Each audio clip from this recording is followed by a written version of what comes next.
നിങ്ങൾക്കറിയില്ലേ മഹാനായ സയ്യിദ് മുഹമ്മദ് അലി ശിഹാബ് തങ്ങൾ മുസ്ലിം ലീഗിന്റെ സമുന്നതനായ സാരഥിയാണ്. പാണക്കാട് കൊടപ്പനക്കൽ തറവാട്ടിന്റെ കാരണവരായിരുന്നു. വഫാത്തായ മഹാനായ പാണക്കാട് സയ്യിദ് മുഹമ്മദ് അലി ശിഹാബ് തങ്ങൾ കാന്തപുരം ഉസ്താദുമായി ബന്ധപ്പെടുന്ന ആളായിരുന്നു. കാന്തപുരം ഉസ്താദുമായി സൗഹൃദം പങ്കിട്ട ആളായിരുന്നു. മഹാനായ പാണക്കാട് തങ്ങൾ വഫാത്താകുന്നതിന്റെ മാസങ്ങൾക്ക് മുമ്പ് കാന്തപുരം ഉസ്താദിന്റെ നേതൃത്വത്തിൽ മംഗലാപുരത്ത് പണിതുയർത്തിയ മസ്ജിദ് തഖ്വ കാന്തപുരം ഉസ്താദിന്റെ സാന്നിധ്യത്തിൽ ഇന്ത്യ രാജ്യത്തിന്റെ മണ്ണിൽ 2000-ഓളം വരുന്ന മസ്ജിദുകൾ പണിതുയർത്തിയിട്ടുണ്ടെങ്കിൽ ആ കൂട്ടത്തിൽ ശ്രദ്ധ പിടിച്ചു പറ്റിയ ഒരു പള്ളിയാണ് മംഗലാപുരം ജുമാ മസ്ജിദ്.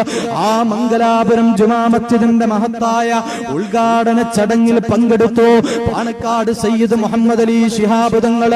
അഭിവന്ദ്യരായ താജുൽ ഉലമ ഉള്ളാൾ തങ്ങളോടും കാന്തപുരം ഉസ്താദിനോടുമൊപ്പം വേദി പങ്കിട്ടു. എന്നിട്ട് പാണക്കാട് തങ്ങൾ കാന്തപുരം ഉസ്താദിന്റെയും ഉള്ളാൾ തങ്ങളുടെയും കൂടെ നിന്ന് നിസ്കരിക്കുകയാണ്. നിങ്ങളൊന്ന് കാണുക, മഹാനായ പാണക്കാട് തങ്ങൾ കാന്തപുരം ഉസ്താദുമായി സൗഹൃദം പങ്കിടുന്നത്.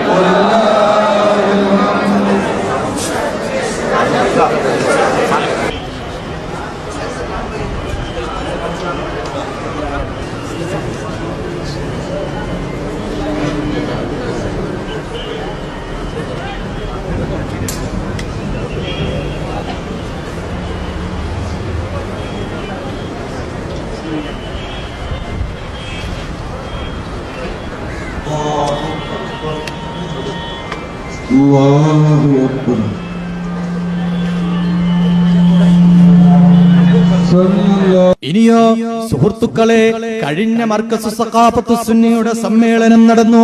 അതിന്റെ തൊട്ടു മുമ്പ് പാണക്കാട് തങ്ങളുടെ അടുക്കലേക്ക് മർക്കസിലെ വിദ്യാർത്ഥികൾ ചെല്ലുകയാണ്.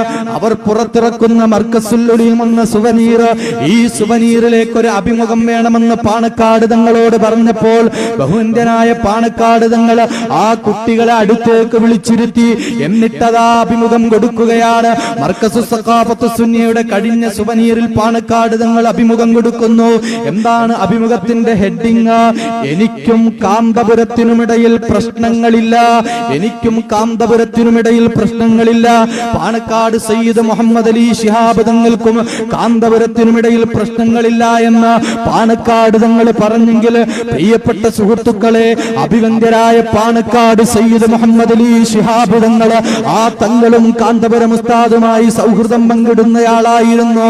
അപ്പോൾ രാജ്യത്തുള്ള മുഴുവൻ ആളുകൾക്കും അറിയാവുന്ന ഒരേ ഒരു ഇസ്ലാമിക മതപണ്ഡിതൻ അത് കാന്തപുരം ഉസ്താദായി മാറിയിരിക്കുകയാണ്.